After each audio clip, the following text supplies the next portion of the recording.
मी आज तुम्हाला दोडक्याची भाजी दाखवणार आहे। हे बघा, ही दोडकी आहे, ती अशी कोवळी कोवळी बघून आणते ती मी। जास्त मोठी आणली तर आतमध्ये बिया असतात, म्हणून अशी कोवळी बघून आणायची। आणि उन्हाळ्यात अशी कोवळी मिळतात, पावसातही मिळतात, पण नंतर मग जून होतात ती। तर ह्याची मिरची घालून तुम्हाला भाजी दाखवणार आहे। ह्या दोडक्याची भाजी दोन प्रकारे बनवतात। काय काय लोक मसाला घालून आतमध्ये कडधान्य घालून पण त्याची भाजी करतात, पण मी नुसती तुम्हाला मिरची घालून झटपट होणाऱ्याची भाजी दाखवणार आहे। तर ही पिलरने ह्याच्यावरच्या शिरा असतात ना, त्या पिलरने काढून घ्यायच्या। आणि ह्या शिरा पण काय फुकट जात नाही बघा। ह्या शिरांची तुम्हाला मी चटणी दाखवणार आहे, पण ती नंतर दाखवणार आहे। तर अशा प्रकारे आपण ह्याच्या ह्या पिलरने आपण ह्याच्या शिरा काढून घ्यायच्या। शिरा काढल्या ना की भाजीला तर ती कशी मध्ये अशी जाड जाड वाटते खातेवेळी, म्हणून त्याच्यासाठी ह्या अशा शिरा काढून घ्यायच्या त्याच्या। आणि मग ह्याची मिरची टाकून भाजी तुम्हाला करताना दाखवणार आहे। अर्धा किलो दोडकी आणली ती बघा, ही किती आली ती 5 दोडकी आली, अर्धा किलो आणली ती। आता ह्याचं काय करणार आहे मी, आपल्याला हवे त्या आकाराच्या मीडियम आकाराचे मी जे तुकडे करून घेणार आहे आणि फोडणी करणार आहे। तुम्हाला मी आता हे चिरून घेते आणि नंतर तुम्हाला मी दाखवते। हे बघा, अशी कोवळी कोवळी बघून घ्यायची, आतमध्ये तुमच्या बिया नाहीत। पण ह्याचं जर जाड झालं ना असं हे रुंद की आतमध्ये बिया होतात, मग बिया पण ते खायला बऱ्या वाटत नाही। तरी अशा प्रकारची कोवळी कोवळी बघून घ्यायची, आपण घेते वेळीच अशी कोवळी घ्यायची बघून। त्याची भाजी छान होते। मिरची घातली की झटपट आणि पटकन वाफेवर शिजवायची आहे, पाणी अजिबात घालायचं नाही ह्याच्यामध्ये, अगदी वाफेवर शिजवून आपण ही भाजी करायची आहे, छान लागते। हे बघा, याप्रमाणे चौकोन तुकडे करून आपण हे कापून घ्यायचे। आता असे तुकडे काही पटकन वाफेवर शिजतात ना, म्हणून असे घ्यायचे। आणि खायला पण बरे छोटे छोटे तुकडे, म्हणून असं चौकोनी तुकडे। तुम्हाला हवे ते तुम्हाला आवडत असतील मोठे तुकडे तुम्ही मोठे पण करू शकता। म्हणजे 2 भाग केल्यानंतर आणखीन परत 2 भाग करायचे। हे बघा, आणि मग हे ह्या पद्धतीने जशी आपण बटाटी कशी चिरतो त्या पद्धतीने ती चिरायचे आहेत। हे बघा, तर अशा प्रकारे मी आता ही सगळी दोडकी चिरून घेते। आणि ह्याला फोडणीसाठी 1 कांदा आणि आपल्याला तिखट हवं त्याप्रमाणे 3-4 मिरच्या, कारण ही भाजी जास्त गोडूसच असते, त्यामुळे थोडीशी तिखट करायची। हिरवी मिरची 4 हिरव्या मिरच्या आणि 1 मोठा कांदा असं मी घेतलं आहे। हे बघा, भाजी करण्यासाठी ही अर्धा किलो मी दोडकी चिरून घेतली बघा। ही एकदम बारीक पटकन 5 मिनटात शिजणार ही। आणि त्याची फोडणीसाठी हा 1 मोठा कांदा आणि 4 मिरच्या बारीक चिरून घेतल्या आहेत। आणि आता हे काय ते मोहरी, जिरं, थोडासा हिंग आणि हा कढीपत्ता। तर मी आता गॅसवर ही कढई तापत ठेवली आहे, तेल घालते। तेल जास्त नाही घालायचं, कारण 2 चमचे अगदी तेल बघा घातलं आहे। तर आता हे तेल तापलं, कारण कढई तापलेलीच आहे चांगली। मी अर्धा चमचा मोहरी, नंतर अर्धा चमचा जिरं आणि थोडासा हिंग, अगदी चिमूटभर हिंग। नंतर आपण हळद नंतर घालायची आहे। आता हे चांगलं तडतडतं आहे जिरं आणि मोहरी।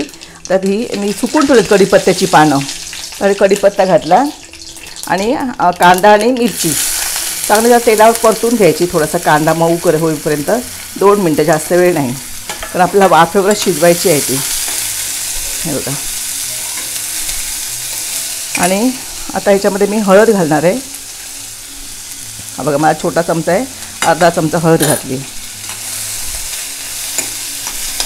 आणि नेहमीप्रमाणे मीठ घालायचं, कांदा लवकर मऊ होतो, त्यामुळे बघा एकदमच घालते मी 1 चमचा मी मीठ घातले। नंतर लागलं तर घालणार नाही, त्याच्यात काय घालण्याची काय दुसरं मी काहीच घालतं नाही, फक्त दोडक्याची भाजी करते। काय काय लोक आतमध्ये डाळ पण घालतात, पण नाही, त्याचं आपल्याला कसं दोडक्याची म्हणजे दोडक्याचीच भाजी आहे की नाही। तर मी फक्त दोडक्याची भाजी करते, त्यामुळे मी आतमध्ये जास्त हे दुसरं काही घातलेलं नाही। तर आता कांदा मऊ झाला आहे, मी भाजी घालून घेते।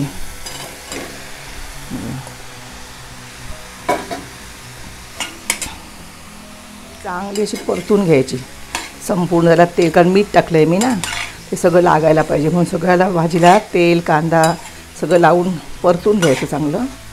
आणि दुसरी गोष्ट सांगायची तुम्हाला राहिली की आपण दोडकी चिरल्यानंतर ना त्याची चव बघायची असते। काय काय काय असं म्हणजे दोडकी कडू असतात आणि मग भाजी सगळी खराब होते। तर मी ती बघितली, आधीच बघितली होती, तुम्हाला मी ते सांगायला विसरले। ही आवर्जून बघा, नंतर ना खरं भाजी मग टाकून द्यायची वेळ येते। तर आपण ती पिलरने आपण सालं काढली की जरासं आपण चाकून बघायचं चिमटीने असं घेऊन, आणि नंतरच मग भाजी चिरायची आहे, नाहीतर मग कडू झालं तर फुकट जाईल ना सगळी, म्हणून। तर आता मी हे ताट आहे ह्याच्यावरती ठेवते आणि ह्याच्यामध्ये पाणी घालणार आहे।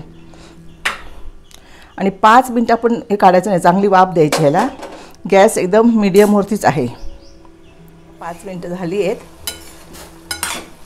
भाजी आपण ढवळून घेऊया। भाजी शिजेल आणखीन 2 मिनटामध्ये। याच्यामध्ये खोबरं घातलं की आपली भाजी खोबरं न्हावी, थोडीशी चवीला कोथिंबीर। तर मी जसं मीठ लागलं का बघा, ही आपली भाजी तयार होईल। आणि जरा वेळ मी ह्याला वाफ देणार आहे, कारण याच्या जे पाठीच्या देठ असतात ना, ते जरा ताट असतात, ते शिजायला हवेत हे म्हणून।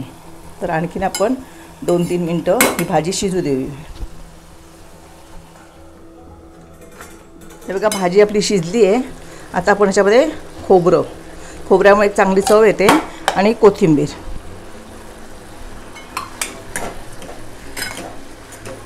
हे बघा आता आपली ही दोडक्याची भाजी खायला तयार झाली आहे।